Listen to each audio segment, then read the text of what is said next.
한 주간이 지나면서 빌립보서를 마무리했고 요한 2서, 요한 3서 이렇게 말씀을 살펴보았고 오늘은 유다서를 살펴보게 되었습니다.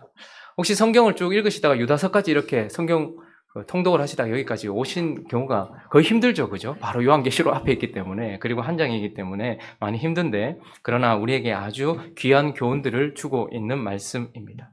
특별히 오늘 유다서를 살펴보게 되었는데, 유다서를 시작하면서 먼저 저자가 누구인가, 우리 1절 말씀 한번 읽어볼까요? 유다서의 저자가 누구인가 한번 읽어보겠습니다. 1절 시작. 예수 그리스도의 종이요 야고보의 형제인 유다는, 자 여기까지 누가 썼다라고 말하고 있습니까? 유다, 그 유명한 가룟 유다 아니고 예수 그리스도의 종이요 야고보의 형제. 그러면 예수 그리스도의 종이고 야고보의 형제 유다는 누굽니까? 그렇죠. 예수님의 형제, 예수님의 형제인 유다를 말하는 것입니다. 그래서 여기서 말하는 야고보는 예수님의 형제 야고보를 이야기하는 것입니다. 그러니까 육신적으로 보면 예수님의 동생인 것이죠. 그러나 그는 그를 그리스도의 형제다 표현하지 않고 나는 그리스도의 종이요 야고보의 형제다라고 겸손하게 자기 자신을 영적으로 표현하면서 이 저자가 바로 유다다라고 말하고 있고, 그리고 수신자는 누구인가? 유다는, 자, 부르심을 시작. 부르심을 받은 자, 곧 하나님 아버지 안에서 사랑을 얻고 예수 그리스도를 위하여 지키심을 받은 자들에게 편지하노라. 특별히 어떤 교회를 향해서 썼다. 그 어떤 교회에 썼지? 이것에 대하여 알려지지 않았지만, 그러나 한 가지 확실한 것은 유다는 부르심을 받은 자에게 편지를 썼다. 하나님이 부르셨고, 또 부르심만 있는 것이 아니라 하나님 아버지 안에서 무엇을 얻고? 사랑을 얻은 자. 과거에 하나님 안에서 부르심을 받았고 현재 하나님의 사랑을 얻고 있을 뿐만 아니라 또 예수 그리스도를 위하여 뭐를 받고 있는 자입니까? 지키심을 받아서 결국 하나님 나라에 이르게 될 자, 결국 하나님의 백성에게 이 편지를 쓰고 있다라고 말하고 있습니다. 그러나 중요한 것은 이 유다가 왜 하나님의 백성에게 펜을 들어서 편지를 썼는가 하는 이 서신의 목적이겠죠. 유다서를 기록한 목적이 이제 나오는데 3절 말씀 한번 읽어볼까요? 3절 말씀 한번 읽어보겠습니다. 시작. 사랑하는 자들아, 우리가 일반으로 받은 구원에 관하여 내가 너희에게 편지를 하려는 생각이 간절하던 차에 성도에게 단번에 주신 믿음의 도를 위하여 힘써 싸우라는 편지로 너희를 권하여야 할 필요를 느꼈노라. 사실 유다는 다른 내용으로 편지를 쓰려고 준비를 하고 있었어요. 어떤 내용이었냐면 일반으로 받은 구원, 그러니까 구원에 관한 복음과 그리고 복음 안에 들어있는 풍성한 교리, 교훈들을 성도들에게 주려고 준비를 하고 있었는데, 그런데 유다에게 성령으로 말미암아 뭔가 감지된 것이 있었습니다. 그것은 무엇이었는가 하니까 너희가 단번에 주신 믿음의 도를 위하여서 힘써 싸워야 될, 지금 너희는 생각하지 못하고 있을지 모르겠지만 아주 중요한 어떤 시점이 되었는데 너희가 싸워야 될 상황이 되었다라고 말하면서 그것을 일깨워 주기 위하여서 편지를 쓰고 있다라고 말하면서 4절 한번 볼까요? 4절에 보니까 무엇을 위하여 싸워야 되는지에 대해서 말하는데 읽습니다. 시작. 이는 가만히 들어온 사람 몇지. 자, 여기까지. 그러니까 유다는 구원받은 백성들에게 은혜를 전하고 구원받은 백성들이 구원에 합당한 삶을 살아야 될 방식들과 하나님의 교훈들과 그런 하나님의 사랑에 대해서 전하고 그것에 대하여 편지하려고 마음을 먹었는데, 그런데 이제 교회가 어느 정도 지나고 나니까 유다에게 하나님께서 느끼게 하신 것이 있었는데 그 안에 무슨 이야기를 하는 거 아니까 세상 밖에서, 그러니까 세상 속에서, 성도들이 세상 속에서 싸워야 될 싸움에 대한 이야기를 하는 것이 아니라 교회 안에서 가만히 들어온 사람들이 몇이 있는데 그들과의 싸움, 그리고 그들과의 상황 속에서 어떻게 신앙생활을 해야 할지 가르쳐야 될 필요를 느꼈다라고 말하고 있습니다. 많은 성도들은 그러니까 세상 밖에 있는 사람들, 세상 속에서 그리스도인으로 어떻게 싸워야 될지에 대해서는 매우 민감하게 반응하려고 하고 그것에 대하여 생각을 합니다. 그러나 요한 2서도 그랬고 요한 3서도 그랬고 유다서도 지금 동일하게 무슨 이야기를 하는 거 아니까 세상 속에서의 싸움을 얘기하지 않고 교회 안에서의 싸움을 가르치기 위하여서 교회 안에 가만히 들어온 자들이 있는데 하나님께 합당치 않은 그들과의 관계 속에서 그들과 함께 있는 이 공동체 안에서 어떻게 싸워야 되는지에 대해서 가르치기 위하여 펜을 들었다라고 말하고 있는 것입니다. 자, 그러면 오늘 유다서를 통하여서 교회 안에는 행복한 우리 교회뿐만 아니라 모든 교회 안에는 우리가 지난주 살펴봤던 것처럼 요한 3서에서도 살펴봤던 것처럼 디오드레베 같은 사람들이 있습니다. 제우스가 기르는 자 같은 사람들도 있고 하나님이 기르는 자도 있는 것입니다. 세상 속에는 가라지와 알곡이 함께 있는 것처럼 동일하게 교회 안에도 하나님께서 그것을 허락하셨고 그렇게 가만히 들어온 자들과 함께 있는 이 속에서 그러면 너희는 세상 밖에서와의 싸움만 생각할 것이 아니라 교회 안에서의 어떻게 싸워야 되는지에 대해서 말씀하시는 이 본문을 통해서 한 3가지 정도를 교훈으로 살펴보려고 합니다. 첫 번째는 가만히 들어온 자들이 있는 이 공동체 안에서 분별하라라고 말씀하고 있습니다. 자, 4절을 다시 한번 읽어볼까요? 4절 있습니다. 시작. 이는 가만히 들어온 사람 몇이 있음이라. 그들은 옛적부터 이 판결을 받기로 미리 기록된 자니 경건하지 아니하여 우리 하나님의 은혜를 도리어 방탕한 것으로 바꾸고 홀로 하나이신 주제 곧 우리 주 예수 그리스도를 부인하는 자니라. 자, 그들의 특징이 마지막 절에 나와 있는데 바로 우리 주 예수 그리스도를 어떻게 하는 자들이라고요? 부인하는 자들이다. 우리는 여기서 오해하면 안 됩니다. 교회 안에 들어온 사람 중에 예수 부인하고 들어온 사람이 어디 있냐? 전부 학습받고 세례받고 지금 그렇게 해서 다 앉아 있는데, 그러나 저기서 말하는 주 예수 그리스도를 부인한다라는 것은 입으로 단순히 시인한 것을 말하지 않습니다. 왜냐하면 모든 교회 안에는 그렇게 단순히 입으로 시인하고 있는 사람들이 있기 때문입니다. 저기서 부인한다는 말은 무엇입니까? 다른 이단을 전하는 자들도 가만히 들어와요. 그러면서 입으로는 주를 시인해요. 그러나 그의 교리와 그의 생각과 그가 가지고 있는 어떤 신념은 결코 예수 그리스도와 합해지지 않습니다. 뿐만 아니라 그들의 삶이 결코 예수 그리스도를 합해지지 않습니다. 디도서를 한번 찾아볼까요? 디도서. 제가 황 집사님한테 드리지 않았는데 디도서 1장 16절 제가 한번 읽어드릴게요. 신약 성경 349페이지인데요. 한번 찾으실 분들은 찾으시고 디도서 1장 16절 한번 읽어볼까요? 시작. 그들이 하나님을 시인하나 행위로는 부인하니 가증한 자요 복종하지 아니하는 자요 모든 선한 일을 버리는 자들. 자, 교회 안에 가만히 들어온 자들, 가만히 들어왔어요. 여러분, 어떤 이단을 전하는 자들도 교회 안에 가만히 들어오거든요. 그리고 입으로는 시인하나 행위로는 부인하고 있는 자들도 가만히 들어오거든요. 그러니까 이런 거에 대해서 사람들은 예수를 입으로 시인했으니까 다 성도인가 보다 생각하는데, 요한 사도도 유다도 오늘 우리에게 뭐라고 하는 거 아니까? 교회 안에는 입으로는 시인하나 행위로는 부인하는 자들이 있고 겉으로는 시인하나 속으로는 예수 그리스도와 합해지지 않은 자들이 있다라고 말하면서 분별하라라고 말하고 있습니다. 오늘 본문은 특별히 설명할 필요 없이 쭉 살펴보면 그런 사람들이 누구인지를 명확하게 드러내주고 있습니다. 그래서 먼저 그들, 주 예수 그리스도를 부인하는 자들의 첫 번째 특징은 5절에 보니까 출애굽한 이스라엘 백성들을 통해서 드러나는데 바로 그들은 믿지 않는 자들이다 이렇게 이야기합니다. 5절 읽어볼까요? 시작. 너희가 본래 모든 사실을 알고 있으나 내가 너희로 다시 생각나게 하고자 하노라. 주께서 백성을 애굽에서 구원하여 내시고 후에 믿지 아니하는 자들을 멸하셨다. 애굽에서 건져냈으니까 다 하나님의 백성인가 보다 우리는 이렇게 생각합니다. 애굽에서 나왔으니까, 같이 나왔으니까 다 하나님의 백성인가 보다 이렇게 생각합니다. 그러나 우리가 잘 아는 것처럼 애굽에서 나왔고 기적을 함께 체험했고 하나님의 은혜를 함께 체험했지만 그들은 하나님을 향한 믿음이 없었기 때문에 앞으로 나아가지 않았던 자들, 끊임없이 뒤로 돌아가려고 했고 끊임없이 그 마음이 뒤에 있었던 자들이지, 하나님과 함께 믿음이라는 것은 연합을 상징하는 것입니다. 그러니까 나올 때에는 좋아서 나왔지만 그러나 하나님이 가나안 땅으로 들여보내려고 하실 때 어떻게 하는 거예요? 믿음이 없으니 그들은 하나님과 함께 하지도 않을 뿐만 아니라 하나님이 그들에게 똑같은 은혜를 주셨어요. 똑같은 기적을 체험하게 하셨단 말입니다. 그럼에도 불구하고 그들은 믿지 않는 자들이기 때문에 구원은 어떤 자들이 믿습니까? 표면적 유대인이 유대인이 아니요 이면적 유대인이 유대인이다. 그러므로 구원받는 자가 누구냐? 교회 안에 있는 사람들이 전부 교인이 아니요 믿음이 있는 자가 성도다. 그러므로 그들은 믿음이 없기 때문에 구원받은 자가 아니다. 첫 번째 특징이 그것입니다. 두 번째 특징은 처소를 떠난 천사들을 통해서 드러나는데 6절 읽어볼까요? 6절에 있습니다. 시작.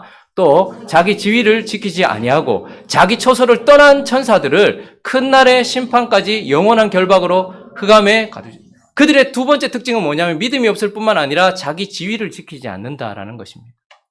피조물이었던 천사가 창조주인 하나님 자리에 가려고 했던 것처럼, 혹은 예배를 드려야 되고 예배를 수종드려야 될 자가 예배를 받는 자리에 가려고 했던 그 악한 마귀와 사탄 마귀, 그리고 그를 따랐던 천사들처럼 자기 지위를 지키지 않는다라는 특징을 가지고 있는 것입니다. 교회 안에 이런 자들이 가만히 들어와 있어요. 세 번째 특징은 소돔과 고모라의 백성들로 드러나는데 7절도 한번 읽어볼까요? 7절 있습니다. 시작. 소돔과 고모라와 그 이웃 도시들도 그들과 같은 행동으로 음란하며 다른 육체를 따라가다가 영원한 불의 형벌을 받음으로 거울이 되었느니라. 자, 소돔과 고모라 그 이웃 도시, 그들의 특징은 무엇이냐면 육체를 따라갔다, 음란했다. 여러분, 이건 꼭 동성애만 얘기하는 것이 아닙니다.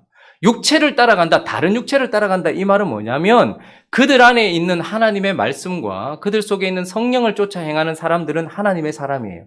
그러나 육체를 따라가는 사람들이라는 말은 꼭 더러운 죄를 저지르는 사람들만이 아니라 자기 생각대로 하는 사람들을 말하는 것입니다.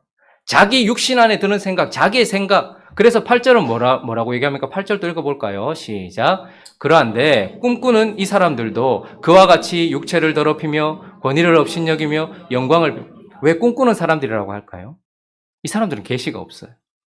이 사람들은 그 당시에도 유다가 편지를 쓴 그 교회 안에도 자기들이 하나님 말씀을 받았다는, 꿈으로 받거나 환상으로 받았거나 내 마음에 감동을 줬다, 이렇게 말하는 사람들이란 말입니다.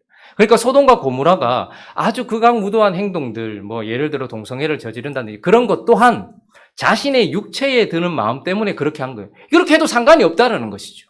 그런데 그런 것, 꼭 극악무도한 행동만이 아니라 어떤 행동을 할 때면 언제나 자기의 생각 안에서 자기의 뜻대로, 그래서 이들이 말하는 것과 성경은 언제나 배치됩니다. 성경이 말하지 않았음에도 불구하고 자기들은 내가 꿈에서 봤다, 내 마음에 말했다, 기도의 응답을 받았다, 하나님이 내게 지금 이렇게 말하고 있다, 이렇게 말하면서 꿈꾸는 사람들이다, 이렇게 말하고 있죠. 그래서 육체를 따라가는 사람들, 이렇게 말하고 있는 것입니다. 네 번째 특징이 바로 또 9절에 드러나는데 천사장 미가엘과 다투었던 마귀의 모습에서 드러나고 있습니다. 자, 9절, 10절 읽어볼까요? 시작. 천사장 미가엘이 모세의 시체에 관하여 마귀와 다투어 변론할 때에 감히 비방하는 판결을 내리지 못하고 다만 말하되 주께서 너를, 이 사람들은 무엇이든지 그 알지 못하는 것을 비방하는도다. 또 그들은 이성 없는 짐승같이 본능으로 아는 그것으로 멸망하느니라. 자, 이 이야기는 도대체 성경 어디 나오나?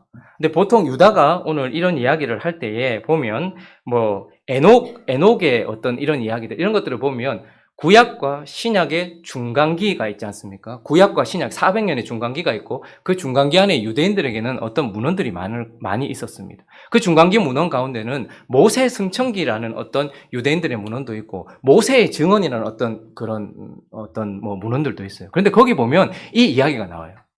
모세가 죽고 난 이후에 천사장 미가엘이 영광스럽게 모세의 시체를 거두어서 이렇게 하려고 해요. 근데 그때 그 마귀가 와서 미가엘을 막아섭니다. 그러면서 뭐라고 하는 거 하니까 모세는 살인자다. 그렇기 때문에 내게 속하였기 때문에 건드리면 안 된다라고 이렇게 말을 해요. 그러니까 지금 마귀가 모세를 함부로 대하려고 하고 있을 때에 미가엘 천사가 모세를 영광스럽게 장사 지내주려고 하는 그런 상황 속에서 배치되었단 말입니다. 그런데 그때 미가엘 천사가 어떻게 했느냐? 중요한 건 그거예요. 미가엘 천사는 마귀가 말도 안 되는 짓을 하더라도 감히 비방하는 판결을 내리지 못해요. 마귀니 잘못됐어. 마귀니 이거 틀렸어. 이렇게 말하지 못하고 다만 말하되 주께서 너를 꾸짖으시기를 원한다라고 주님께 던져드렸다 이 말입니다. 그런데 이 사람들은 무엇이든지 알지 못하는 것을 비방하고 비난하는, 그러니까 천사장 미가엘 이 이야기를 통해서 드러나는 그들의 특징은 무엇이냐면 비방입니다. 비방. 언제나 이런 사람들은 비방합니다. 누군가를 비방하고 비판하고. 그러니까 교회 안에 가만히 들어온 자들의 특징을 지금 말하고 있습니다. 그래서 그들은 이성 없는 짐승같이 본능으로 아는 그것으로 멸망하느니라. 그 알지 못하는 것을 비방하느니라. 천사장 미가엘이 얼마나 높은 자입니까? 특별히 미가엘은 하나님의 백성들하고 연결되어 있는 자입니다. 그러니까 하나님의 백성을 특별히 보호하시는 천사장 중에 하나였습니다. 그렇게 높은 지위를 가지고 있었음에도 불구하고, 그리고 마귀는 어떤 자입니까? 하나님 앞에 부족한 자 아닙니까? 그럼에도 불구하고 미가엘은 마귀를 하나님 앞에서 비방하는 것조차도 두려워하여서 하나님께서 너를 꾸짖으시기 원한다, 여기서 멈췄던 자인데, 그런데 이 사람들은 미가엘 천사도 하지 않았던 행동들을 하면서 비판하고 비방하고 있다라고 그들의 특징을 말하고 있습니다. 다섯 번째 특징이 또 드러나는데요. 11절에 보니까 화 있을진저 이 사람들이여 가인의 뭐라고요? 가인의 길을 행하였으며, 다섯 번째 특징은 바로 그들이 가인의 길을 걷는다라는 것입니다. 뭐 가인 하면 또 누가 나와야 됩니까? 아벨이 나와야 돼요. 뭐 아벨만 예배자입니까?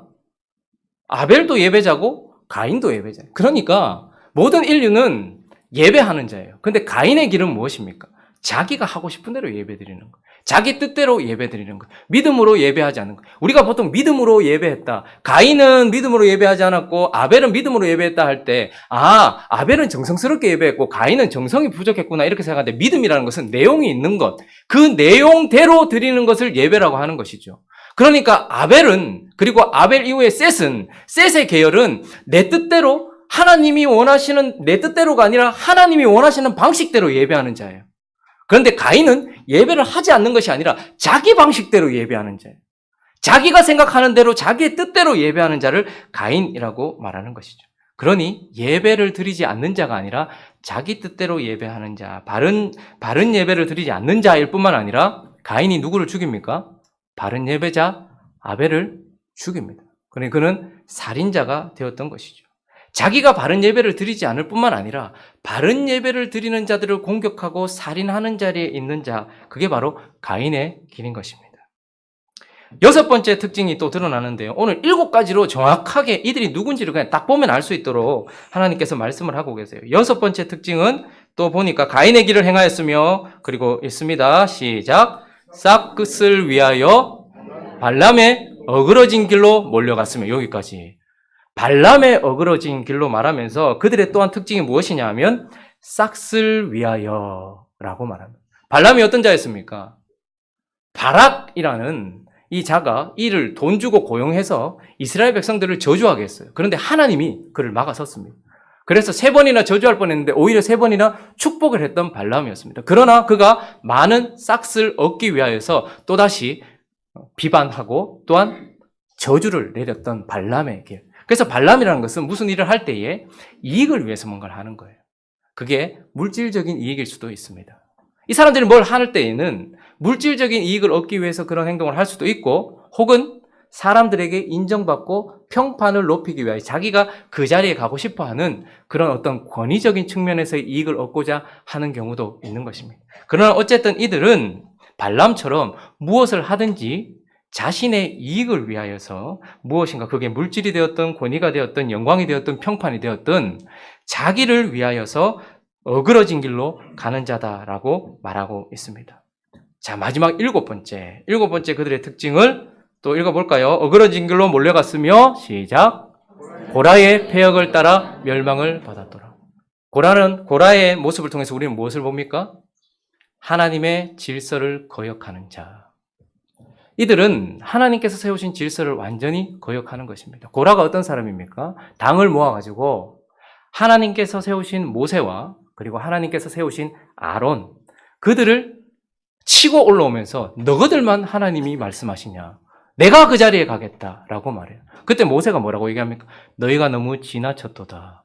너희가 너무 교만하도다. 모세도 아론도 자기의 대단함 때문에 그 앞에 서 있었던 것이 아닙니다.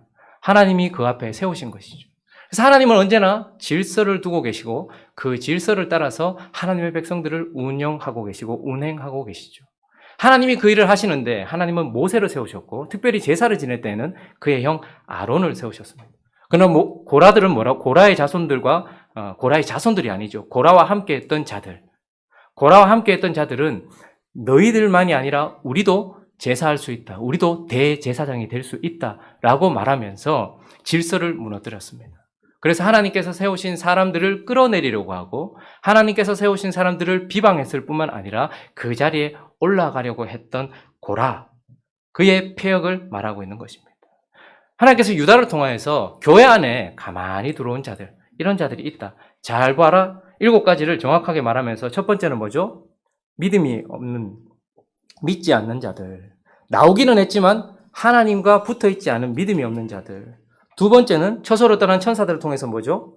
교만한 자들. 자기를 높이는 교만한 자들. 세 번째는 소돔과 고모라의 백성들을 통해서 드러나는 육체를 따라가는 자들. 말씀을 따라가는 자들이 아니라 성령을 따라가는 자들이 아니라 육체를 따라가면서도 꿈꾸는 자처럼 하나님이 내게 말하고 있다라고 말하는 희한한 사람들. 그리고 네 번째는 뭐죠? 천사장 미가엘과의 이 사건을 통하여서 이들의 모든 말은 비방이에요. 비방. 다섯 번째는요. 가인의 길을 통해서 드러나는 잘못된 예배자, 그리고 바른 예배를 드리는 자들을 향한 공격자. 그리고 여섯 번째는요. 발람을 통해서 드러나는 싹스를 위하여. 이들은 물질적인 이익을 추구하든지 아니면 권위나 명예나 평판을 추구하는 자들입니다. 마지막 일곱 번째는 하나님이 세우신 질서, 그리고 하나님이 세우신 지도자를 비방하고 그리고 그들을 끌어내리려고 했던 패역함, 그 질서를 무너뜨리는 자들. 이런 자들이 교회 안에 있다라고 말씀하고 있습니다. 그들이 가만히 들어와 있다. 그냥 지금 어떤 예를 들어서 유다가 어떤 빌립보 교회, 에베소 교회 이렇게 말하면 그 교회에 있나 보다라고 말하는데 지금 하나님은 그렇게 생각하지 못하도록 정확하게 부르심을 받고 사랑을 얻고 지키심을 받는 모든 교회들 안에 이런 자들이 가만히 들어와 있다라고 말하면서 여기서 또 그치지 않고 또 7가지를 얘기하면서 명확하게 그들을 볼 수 있도록 또 12절부터 계속해서 말씀하고 있는데요. 또 이들의 특징을 이제 좀 더 자세하게 볼 수 있도록 보는데 12절은 이렇게 말합니다. 12절도 읽어보겠습니다. 시작. 그들은 기탄 없이 너희와 함께 먹으니 너희의 애찬, 자 여기까지. 너희의 애찬의 암초요. 여기서 말하는 애찬은 성찬을 얘기하는 겁니다. 하나님의 백성들은 함께 그러니까 식구가 되었다라는 것은 같은 그 동질성을 의미하는 것이죠. 그래서 우리가 성찬을 대한다는 것은 예수 그리스도와 함께 그분 안에 형제가 되었다는 것을 의미해요. 그러나 이들은 기탄 없이 함께 먹지만 그러나 그들은 사실 한 형제가 아닌 겁니다. 애찬의 암초요. 이 말은 무슨 말입니까? 교제를 깨트리는 자들이라 이 말입니다. 이런 자들은 기탄 없이 들어와 있지만 하나님의 백성들의 교제를 깨트리는 암초 같은 자들이다. 그러니까 더 명확하게 볼 수 있도록 지금 우리에게 말하고 있어요. 그리고 뒷부분 또 읽어볼까요? 암초요. 시작. 자기 몸만 기르는 목자요. 무슨 말입니까? 자기만 생각한다는 거예요. 무슨 이야기를 하든 무슨 행동을 하든 자기를 위해서 하는 것이지 교회를 위해서 하거나 형제를 위해서 하는 것은 결코 아닌 사람들. 그래서 자기 몸만 기르는 목자 같은 자들. 세 번째는요. 바람에 있습니다. 시작. 바람에 불려가는 물 없는 구름. 그러면 구름이 우리는 지금 비 오는 것을 그렇게 좋아하지 않지만 이스라엘 땅 그리고 하나님의 백성들 그리고 그 당시 농경시대를 살았던 자들에게 있어서 구름은 언제나 축복이었습니다. 왜요? 구름이 끼면 뭐가 내리니까? 비가 내리니까.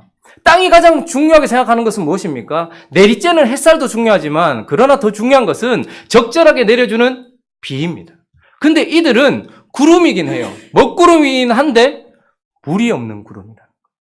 누구에게도 유익을 주지 못하는 그저 햇볕만 가리는 그런 구름이다 라고 말하고 있습니다. 우리 주변에 보이는 것들을 통하여서 지금 암초 그리고 자기만 기르는 목자 그리고 비 없는 구름.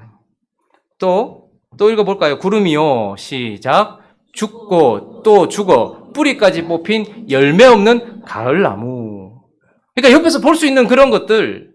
특별히 뭐라고 얘기합니까? 죽고 또 죽어 뿌리까지 뽑힌 열매 없는 가을나무. 여러분 가을까지 기다렸는데 가을에 가보니까 열매가 하나도 없어요. 주님은 오랫동안 기다려주십니다. 그래서 주님도 얘기하십니다. 사람을 그 열매를 보아 알지니라. 근데 지금 딱 보니까 열매가 없다 이렇게 말하지 않고 가을나무예요. 가을이 되면 다 열매를 맺어야 되는데 이들은 열매가 없는 거예요.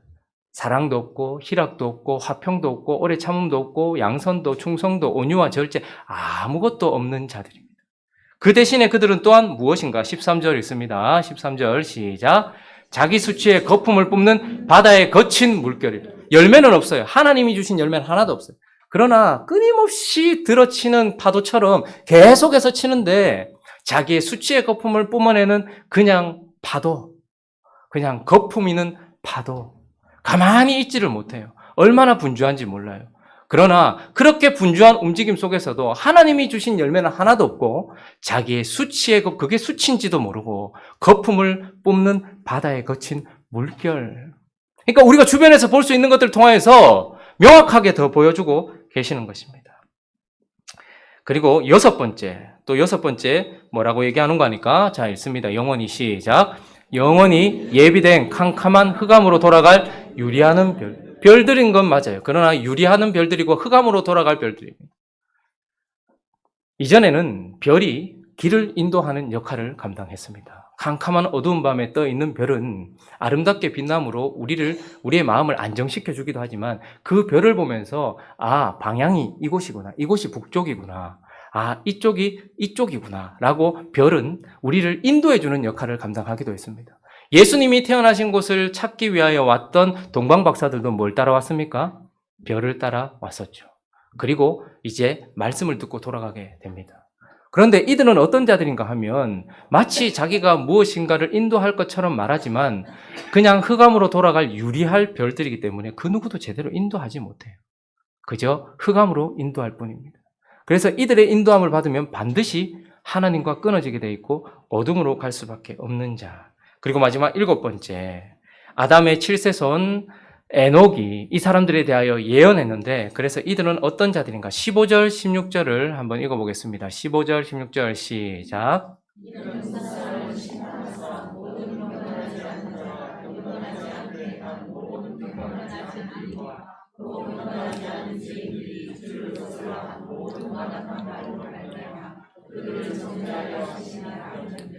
이 사람들은 원망하는 자며 불만을 토하는 자며 그 정욕대로 행하는 자라. 그 입으로 자랑하는 말을 하며 이익을 위하여 아첨하는 자.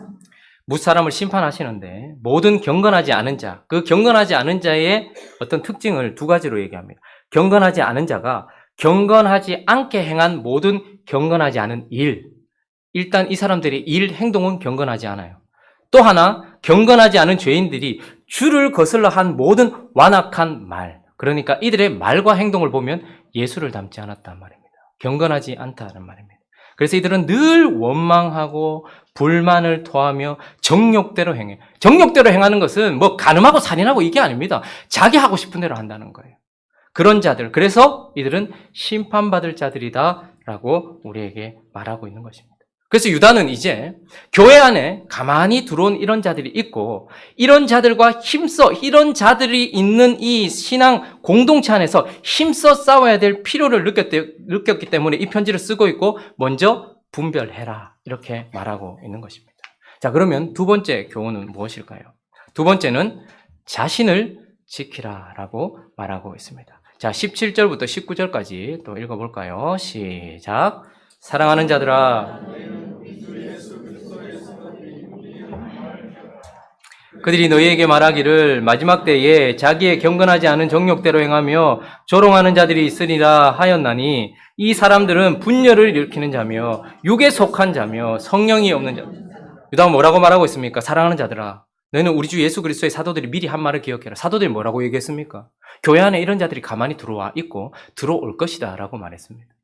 그러니까 교회에서는 분별이 필요 없다라고 생각하지 말고 교회에서는 모든 사람들이 형제라고 생각하면 안 된다라고 말하면서 마지막 때에 경건하지 않은 자들이 정욕대로 행하며 조롱하는 자들이 있을 것이니까 이 사람들은 분열을 일으키고 육에 속하며 성령이 없는 자들이니까 그것을 생각하고 있으라라고 말하면서 이제 그들과 함께하는 공동체 속에서 무엇을 해야 하는가? 근데 그 지침이 그들에 대하여 무엇을 하라라고 말하지 않고 그 속에서 네 자신이 어떻게 해야 된다는 말하는데 바로 21절을 읽어보겠습니다. 21절 시작. 하나님의 사랑 안에서 자신을 지키며 영생에 이르도록 우리 주 예수 그리스도의 하나님의 사랑 안에서 자신을 지키라라고 말하고 있습니다. 이들과 함께하는 것은 하나님의 사랑을 벗어나는 것이요. 그렇기 때문에 하나님의 사랑 안에서 네 자신을 이들 속에서 이들에게 무엇을 하라라고 말하지 않고 이들과 함께 있는 공동체 속에서 네 자신을 지켜라라고 말하고 있습니다. 그러면서 21절은 하나님의 사랑 안에서 자신을 지키래요. 이 말은 무슨 말입니까? 하나님의 사랑이 우리에게 무엇을 주었습니까? 20절 가볼까요? 20절 시작. 사랑하는 자들아 너희는 너희의 지극히 거룩한 믿음 위에 자기를. 자, 그래서 하나님께서는 우리를 사랑하셔서 거룩한 믿음을 우리에게 주셨습니다. 근데 유다가 믿음이라고 표현하는 것은 믿게 된 어떤 그 믿음이라는 마음에 있는 속성을 말하는 것이 아니라, 저기서 말하는 것은 지극히 거룩한 믿음이라는 것은, 저기에 말하는 믿음이라는 것은 복음을 얘기하는 것이고 복음 안에 있는 교리를 이야기하는 것입니다. 그러니까 하나님은 말씀을 주셨다라는 것. 하나님이 사랑하셔서 하나님의 백성들에게는 지극히 거룩한 믿음, 그러니까 하나님의 말씀을 주셨다. 그리고 또 하나님이 우리를 사랑하셔서 하나님이 하나님의 백성들에게는 자신을 세우며 그 다음에 뭐로 기도하라고 합니까? 성령으로. 하나님께서 하나님이 사랑하시는 자들에게는 하나님의 말씀을 주셨고, 또 두 번째는 그 말씀이 그 속에 심겨질 수 있는 성령을 주셨고, 21절 마지막에 다시 한번 가보시면 21절에 보면 세 번째는 이르도록, 자 밑에 줄 있습니다. 시작. 우리 주 예수 그리스도의 긍휼을 기다려. 무엇을 주셨는가? 하나님의 사랑은 하나님이 사랑하시는 백성들에게 지극히 거룩한 말씀을 주셨고, 또한 성령을 주셨고, 또한 그리스도를 주셨다라고 말하면서 너희 자신을 지키는 것은 이 사랑 안에서 이제 어떻게 하라는 거예요? 지극히 거룩한 믿음 위에, 20절은 다시 뭐라고 얘기합니까? 자신을 세우며. 우리를 지키는 것이 무엇인가? 그것은 끊임없이 그 말씀을 창념하고 묵상하고 그 말씀 위에 자기를 세우는 거예요. 말씀대로. 그러니까 집은 그 위에 세우지 않아도 모래 위에도 세워진단 말입니다. 육체의 뜻대로도 세워져요. 집이 안 세워지는 게 아닙니다. 그러나 우리는 이제 어떻게 해야 되는가? 지극히 거룩한 그분의 말씀 위에 자신을 세우는 것. 이것이 자기를 지키는 것입니다.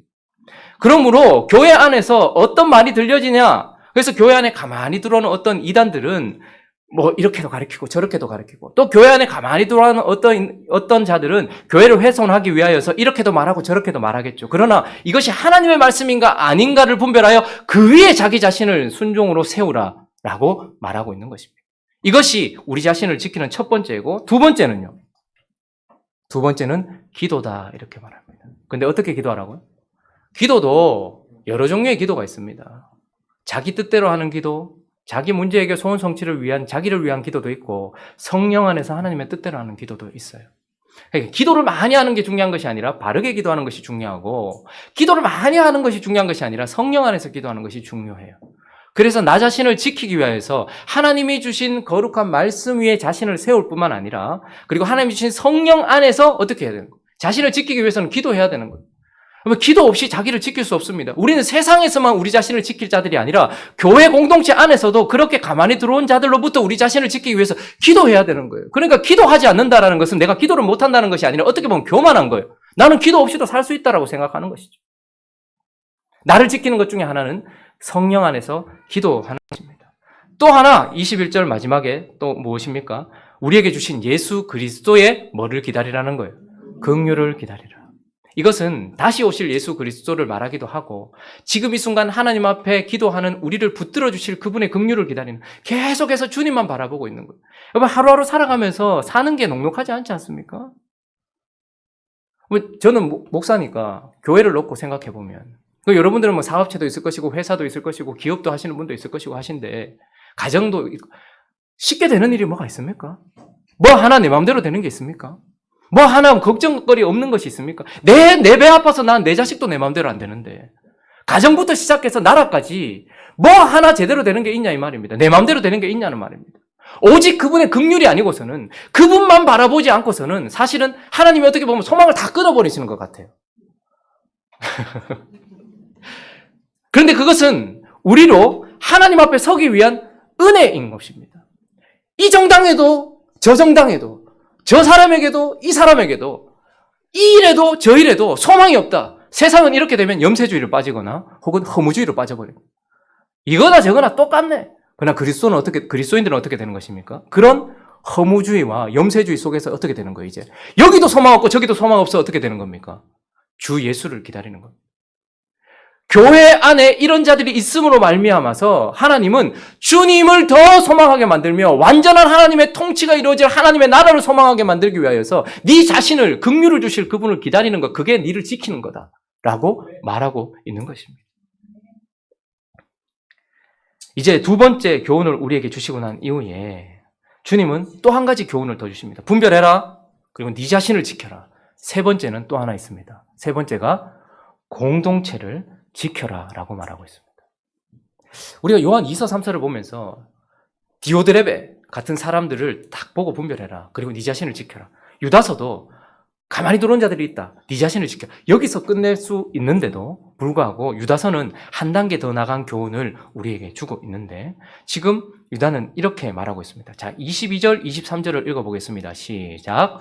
어떤 의심하는 자들을 긍휼히 여기라. 또 어떤 자를 불에서 끌어내어 구원하라. 또 어떤 자를 그 육체로 더럽힌 옷까지도 미워하되 두려움으로 나 자신만 지키라고 말하지 않고 이제 그 공동체 안에 가만히 들어온 자들이 있습니다. 형제가 아닙니다. 이들은 하나님의 거역자들입니다. 근데 그들 속에서 함께 있으면서 네 자신을 지켜라라고 말하고 있고 또 다른 부류를 얘기하고 있는데 저기에 세 부류의 사람이 나와요. 어떤 의심하는 자들, 복수로 나오고 있죠. 의심하는 자들이 있고 또 불에서 끌어낼 자들, 또 어떤 자는 미워해야 돼. 그 옷까지도, 그러니까 그 행위까지도 미워하지만 끝까지 긍휼히 여겨야 될 자들, 다른 어떤 사람들을 얘기하고 있는 거예요. 그래서 유다는 지금 이렇게 얘기하고 있는 것입니다. 너 자신을 지켜라. 너희는 너희 자신을 지켜라. 그리고 이 가만히 들어온 자들이 있다. 그런데 이 공동체 안에는 이들 때문에 영향을 받고 있는 자들이 있다는 거예요. 그래서 이들 때문에 의심을 가진 자들. 여러분, 저한테 지난주에도 두 분이 연락이 왔어요. 우리 교회 아닙니다. 저한테 이렇게 물어요. 그 어떤 이단에 대해서 말하면서 거기 왜 가면 안 됩니까? 저한테 이렇게 묻는 거예요. 뭐라고 대답해야 되겠습니까? 그 교리에 대해서 다 얘기해 줘야 되겠습니까? 근데 그 순간 우리는 이렇게, 아이고, 저기서 성경 공부하려고 하노? 그런 생각을 하노? 근데 그분은 왜 가면 안 되는지에 대한 이유가 듣고 싶은 것이지, 그게 좋아서 가려고 하는 사람은 아닙니다. 들어보니까 그렇게 틀린 것 같지도 않은데 그게 왜 틀렸다는 말입니까? 라고 묻는 거예요. 이렇게 의심을 가질 수 있습니다. 그리고 어떤 사람이 자꾸 이야기를 듣다 보면 교회 안에는 비방하는 자들이 있거든요. 그 사람의 얘기를 듣다 보면 그 비방받는 사람, 진짜 저 사람 좀 아닌 것 같은데? 이런 사람이 들면 물어봐요. 저 사람 진짜 왜 저렇게 행동합니까? 그렇게 의심하는 사람들이 있을 수 있다는 거예요. 그런데 유다는 어떻게 합니까? 그런 사람들을 긍휼히 여기고 품으라라고 말하고 있습니다. 악한 교리를 가리키는 자들이나 악한 행동을 하면서 교회를 회파하려고 하는 자들의 영향을 받는 자들 중에, 그래서 그 이야기를 들어보니까 그런가라는 의심을 할 수 있다는 거예요. 그러나 그런 자들을 어떻게 하라는 거예요? 긍휼히 여기고 품어라, 보호해라 라고 공동체를 향하여서. 요한 2서, 3서, 유다서를 보면 아주 위험한 발언들 아닙니까? 교회 밖에 이런 사람들이 있다 이렇게 말하면 우리는 편안하잖아요. 근데 교회 안에 이런 사람들이 있다라고 우리에게 명확하게 주님은 얘기하고 계세요. 그리고 우리에게 분별하라고 이야기하고 있고, 그 가운데 네 자신만 지켜라라고 얘기하지 않고 이제 다른 부류의 공동체 사람들을 지키라고 얘기하면서 의심하는 자들을 긍휼히 여겨서 그 사람들이 바르게 알 수 있도록 지켜주고 그 사람들을 긍휼히 여겨라 말하고 있어요. 또 다른 부류가 있어요. 또 이 부류는 좀 더 들어갔어요. 그래서 불 속에 있는 것 같아요. 또 어떤 자를 불에서 끌어내어 구원하라라고 말해요. 이들은 이미 그들과 함께 많은 것들을 공유하고 있기 때문에 그런가라고 빠져든 사람들이에요. 그러니까 가만히 들어온 자들에게 아주 가까이 가 있는 사람들이죠. 그러나 그와 같은 사람들도 어떻게 해요? 끌어내야 될 자들이 있다는 거예요. 끌어내서 불에서 건져줘야 될 자들이 있다는 거예요. 어떤 사람은 벌써 몇 번 6강까지 갔다. 그 다음 단계까지 공부했다는 사람도 있고, 또 어떤 사람은 이런 사람들과 하나 되어가지고 계속해서 그렇게 하는 사람들도 있지만 그 가운데는 끌어내야 될 자들도 있다는 말입니다. 하나님께서 얘는 저기 아니다 라고 말하는 사람이 있다는 말이에요. 이걸 누가 하라는 거예요? 그 공동체 안에 있는 사람들이 하라라는 거예요. 그래서 그들을 구원해내라 라고 말하고 있습니다. 또 어떤 한 부류는 있는데 이 부류는 지금 현재로서는 어떻게 할 수 없어요. 그 육체로 더럽힌 옷까지도, 그러니까 그 행위까지도 이미 완전히 물들어 버렸어요. 그래서 그 길로 가버렸어요. 그렇지만 그가 하는 행동들과 그 죄악들에 대해서는 미워하라고 말해요. 진짜 어려운 말씀입니다. 미워하면 미워하고 사랑하면 사랑하지, 미워하면서 긍휼히 여기라. 이건 정말 어려운 거잖아요. 그러니까 아닌 건 아닌 거예요. 그런데 두려움으로 또 긍휼히 여기라는 거예요. 무슨 말입니까? 이 사람이 언제 다시 돌아올 줄 몰라요. 마음이 바뀔지도 몰라요.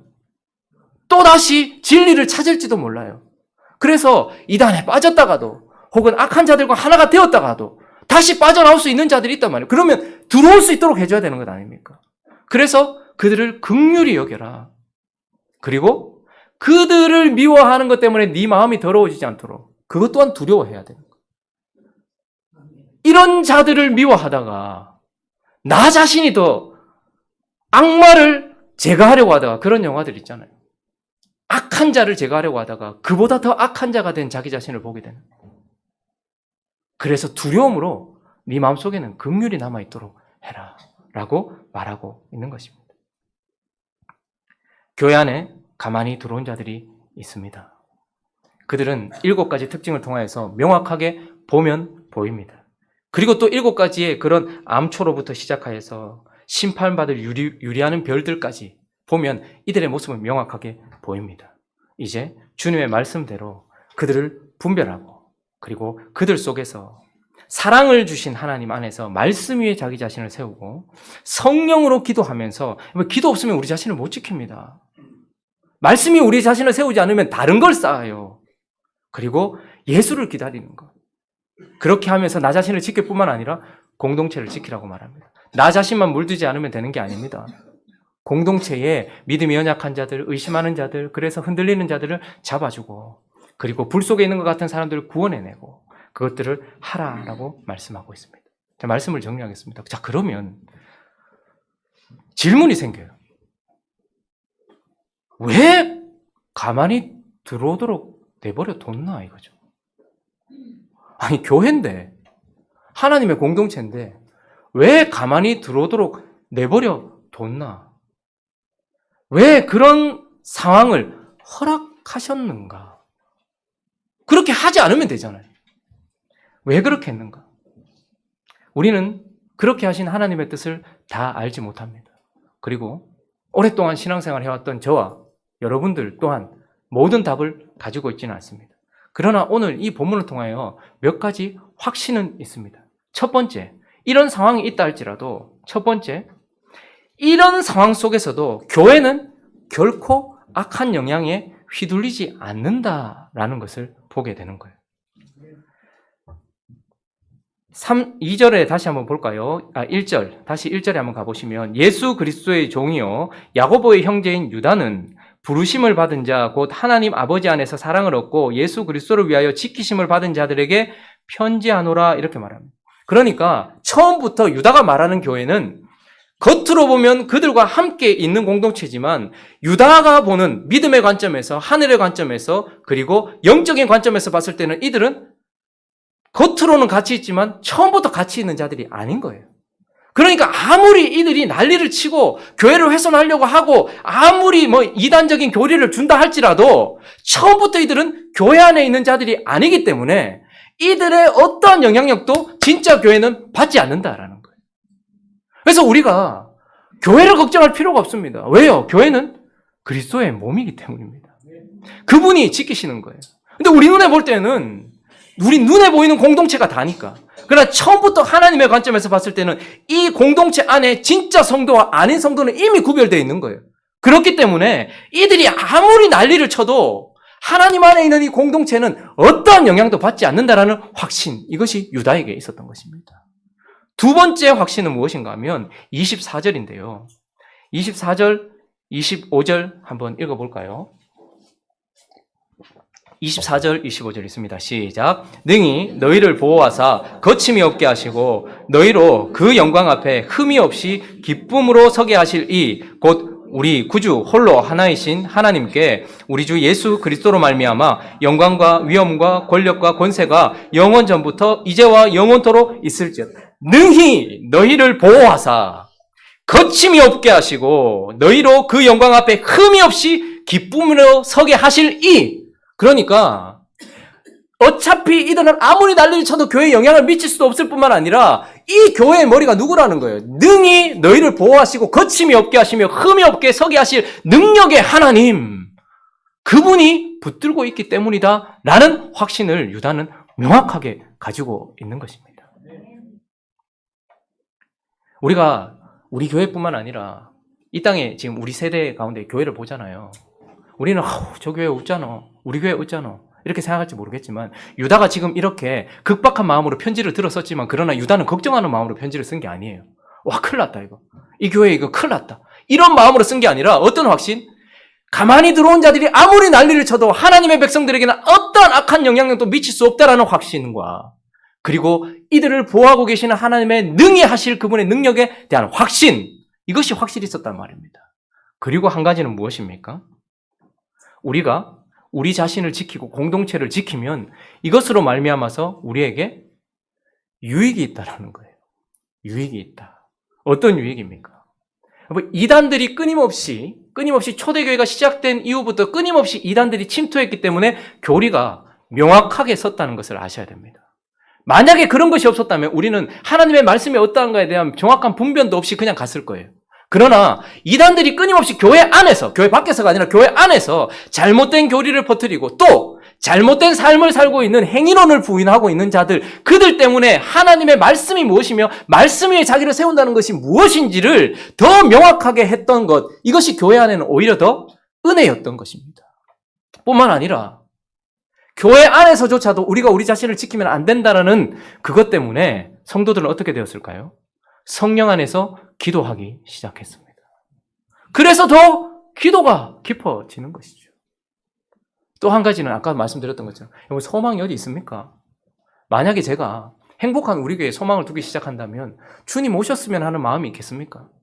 여러분, 이 땅에서 너무 편안하시다면, 여러분, 이 땅에서 너무 나를 만족시켜주는 사람들도 많고 상황들도 많고 물질적인 풍요 이런 것들이 여러분들에게 있다면, 그래서 밖에 나가도 편안하고 교회 와도 편안하고, 그러면 여러분들 주님 오시길 기다리시겠습니까? 그러나 밖에 나가도 안 편하고 교회 와도 안 편하고 그랬을 때에 우리가 가장 거룩한 모습으로 하나님 앞에 섰던 것을 기억하십시오. 그래서 무엇입니까? 그분을 더 기다리게 되는 거예요. 결론적으로 이 일을 통하여서 하나님은 교회가 어떻게 되실까 봐, 혹은 주님이 능력이 없으셔서 말해주지 않으면 안 돼서가 아니라 이 일을 통하여서 교회를 부흥시키시려고 하나님이 이걸 허락하신 것입니다. 부흥이 무엇입니까? 부흥이란 말씀 위에 자기 자신을 세우는 것입니다. 부흥이 무엇입니까? 성령 안에서 기도하는 것입니다. 부흥이 무엇입니까? 주님만 기다리는 것입니다. 그래서 이 상황을 통하여서 부흥을 꿈꾸시는 하나님의 은혜가 유다를 통해서 드러났다는 것을 기억하면서 우리 또한 잘 분별하십시오. 주위를 보십시오. 가만히 들어온 자들이 있습니다. 그들 가운데 분별하십시오. 그리고 그들에게 뭘 하려고 하지 마시고 자기 자신을 지키십시오.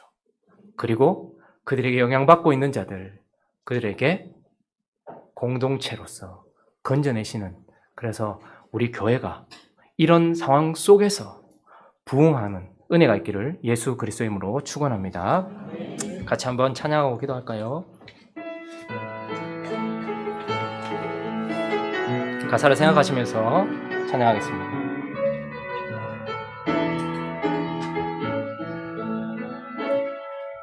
주 예수의 얼굴을 구하며 예배하는 세대 일어나 주 위에 살며 주 위에 죽으니 이것이 우리의 부르심. 살기 위해 주 따르지 않고 죽기 위해 주를 따르며 내 가진 건 모두 주를 위해 드리리. 주님의 일 행하시옵소서. 다시 한번 부흥을 주소서. 주의 나라가 이 땅에 다시 세워지는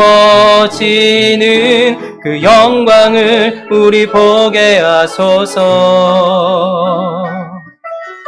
주 예수의 영광. 다시 한번 찬양하겠습니다. 주 예수의 얼굴을 구하며 예배하는 세대 일어나 주 위에 살며 주 위에 죽으니 이것이 우리의 부르심. 살기 위해 주 따르지 않고 죽기 위해 주를 따르며 내 가진 건 모두 주를 위해 드리리. 주님의 일 행하시옵소서.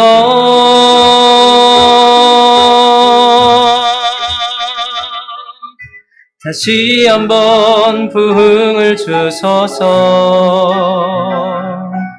주의 나라가 이 땅에 다시 세워지는 그 영광을 우리 보게 하소서.